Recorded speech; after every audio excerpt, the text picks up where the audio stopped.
اپنی دعاؤں میں یاد رکھنا. ہاں اس کا مطلب یہ ہے کہ بڑے کے لیے بھی یہ جائز ہے کہ چھوٹوں سے کہے کہ میرے لیے دعا کرو. صرف چھوٹے ہی نہ کہیں کہ میرے لیے دعا کرو، بلکہ بڑوں کے لیے بھی یہ جائز ہے کہ وہ چھوٹوں سے کہیں. کیا نبی صلی اللہ علیہ وسلم تو بڑے ہیں، حضرت عمر بن خطاب چھوٹے ہیں، لیکن نبی کیا کہہ رہے ہیں؟ مجھے بھی دعاؤں میں یاد رکھنا. اور سنو ایک بات، یہ بات تو ختم ہو گئی. یہ دعاؤں کے آداب تھے، شروط تھے، اس کی فضیلت تھی اللہ تعالیٰ کو. اب یہاں پر جو میں بنیادی بات ایک اور بتانا چاہ رہا ہوں کہ دعا مانگنا ہمارا کام، تمہارا کام، اور اس دعا کو قبول کرنا یہ اللہ کی مرضی پر منحصر ہے. اللہ چاہے تو قبول کرے اور چاہے تو نہ. سمجھ آئی کہ نہیں آئی؟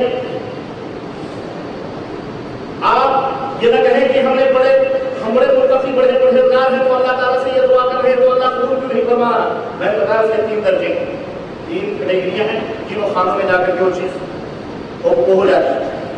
حضرت نوح علیہ السلام کون ہیں؟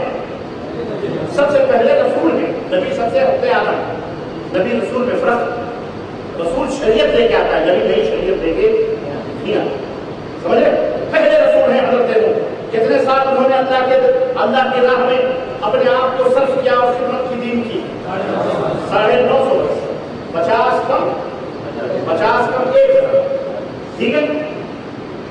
اور اللہ تبارک و تعالیٰ سے انہوں نے ایک چیز مانگی. کیا مانگی؟ کہ اللہ میرے بیٹے کی جان کو بخش. کب مانگی؟ جب اللہ تبارک و تعالیٰ نے حکم دیا کہ زمین سے پانی ابلے اور آسمان سے پانی گرے اور عذاب آیا اللہ تعالیٰ.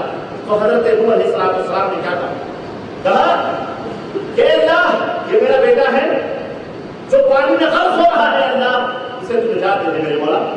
950 برس کی عبادت اور 950 برس دعوت و تبلیغ میں گزارنے والا ایسا نبی حضرت نوح علیہ السلام جب اللہ سے دعا کرتا ہے کہ اے اللہ میرے بیٹے کو نجات دے دے، اس کی جان بخش دے، اللہ تبارک و تعالیٰ نے ڈانٹا اور بہت بزرگ ڈانٹ کھلائی. اور اللہ نے کیا فرمایا؟ انه ليس من اهلك انه عمل صالح انه عمل غير صالح فلا تسالن ما ليس لك به علم اني اعظك ان تكون من الجاهلين. سورہ ہود آیت نمبر 40. اللہ نے فرمایا نو یہ تیرے اہل میں سے نہیں، یہ تیرے اہل میں سے نہیں ہے، یہ غیر صالح ہے. آئندہ اس کے بارے میں مجھ سے دعا بھی نہ کرنا، سوال بھی نہ کرنا. اور انی اعظک، میں تجھے نصیحت کرتا ہوں ورنہ تو جاہلوں میں سے. سمجھ رہے ہو؟ اللہ جس کی دعا چاہے قبول کرے اور جس کی دعا چاہے بولو ہاں نہ قبول کرے. اس کے اوپر کسی کا زور چل سکتا نہیں ہے. وہ بے نیاز ہے، وہ بے پرواہ ہے. وہ یہ نہ کہے ہم نے بڑا موٹا کنڈا لگایا ہے دعا قبول کرے.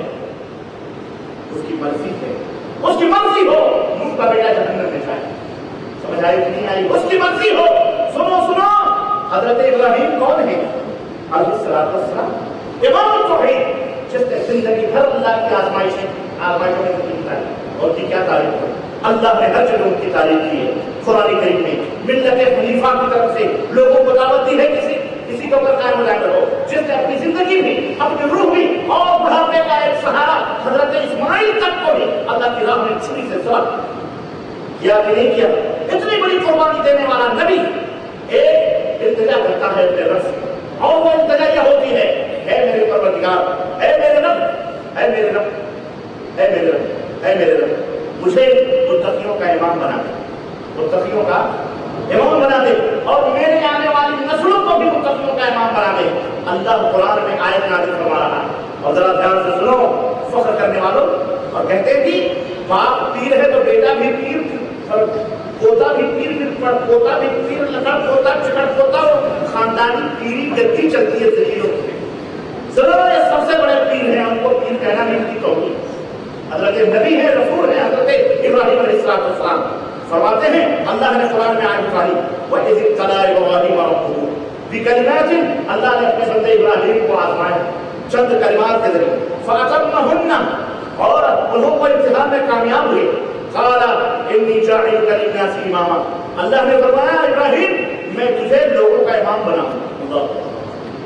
اتنی آزمائشیں کی کامیاب ہوئے تو اللہ نے کیا خوشخبری دی کہ میں تجھے دنیا کے کائنات کے لوگوں کا امام بناؤں گا. قال ومن ذریتی، इब्राहिम ने कहा पाक परवरदिगार मेरी नस्लों को भी कायनात का इमाम बना दे। और ला यनालु अहद ज़ालिमीन, ऐ इब्राहिम मैं तुझे इमाम बनाऊंगा, तेरी नस्लों में जो जालिम होंगे उन्हें इमाम नहीं बना। सोचो इसकी खानदानी रिश्ते और खूनी रिश्ते भी अल्लाह ताला के यहाँ कोई काम आएंगे, कुछ नहीं काम आएंगे।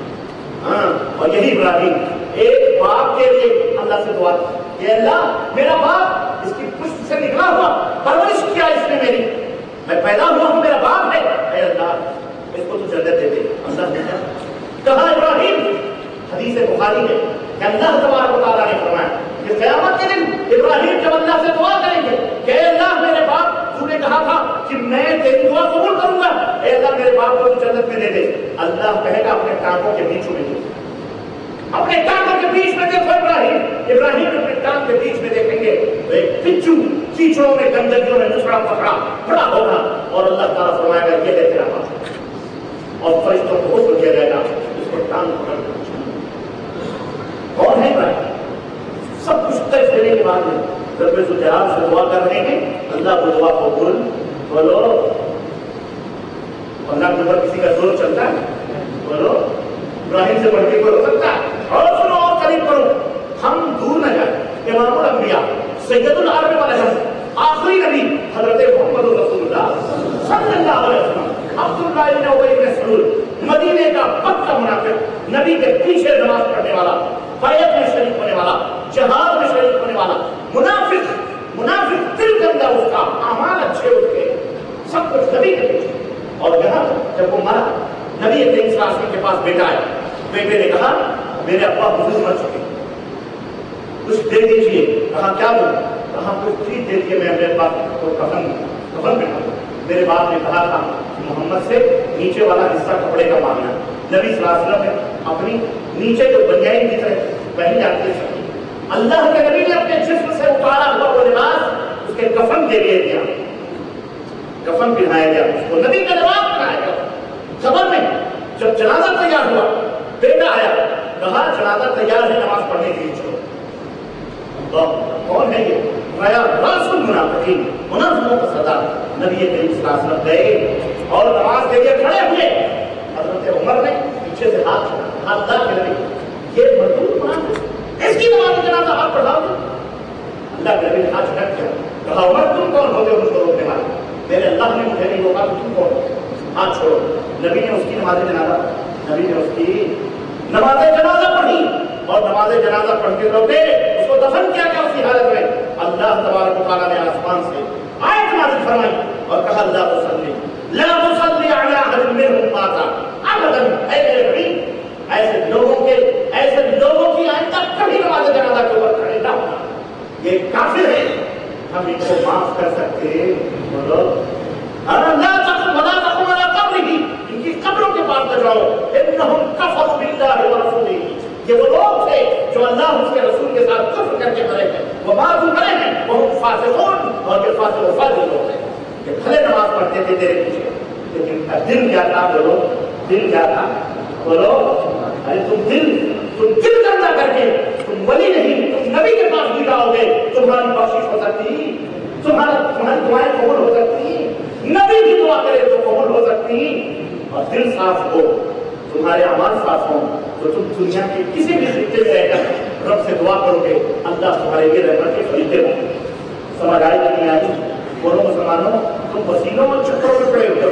सुनो, यही नहीं, बताओ उसकी कब्र रोशन हो गई, उबय इब्न सलूल खमीस की, नबी ने नमाज जनाजा पढ़ी, नबी ने अपना लिबास दिया, कोई फायदा? अल्लाह जिसकी दुआ चाहे कबूल करे और जिसकी दुआ चाहे वो बोल। कोई ये न कहे कि अल्लाह के ऊपर भी किसी का धौंस चलेगा। एक जजों की मिसालें देने वालों, हाई कोर्ट के जज के पास तुम होम मिनिस्टर को लाके खड़ा करते हो, जज कांपने लगता है, होम मिनिस्टर साहब आए हैं, इसलिए कलम नाइंसाफी का भी चल जाता है, कत्ल किया हुआ भी खून माफ हो जाता है। ये वो अदालत नहीं है, ये वो अदालत जहां किसी की भी चल सकती, बोलो है, उसके ऊपर किसी का रोब चल सकता, किसी की सिफारिश चल सकती, कोई। सुनो, यही नहीं, अबू तालिब चचा زندگی بھر نبی کی خدمت کرنے والا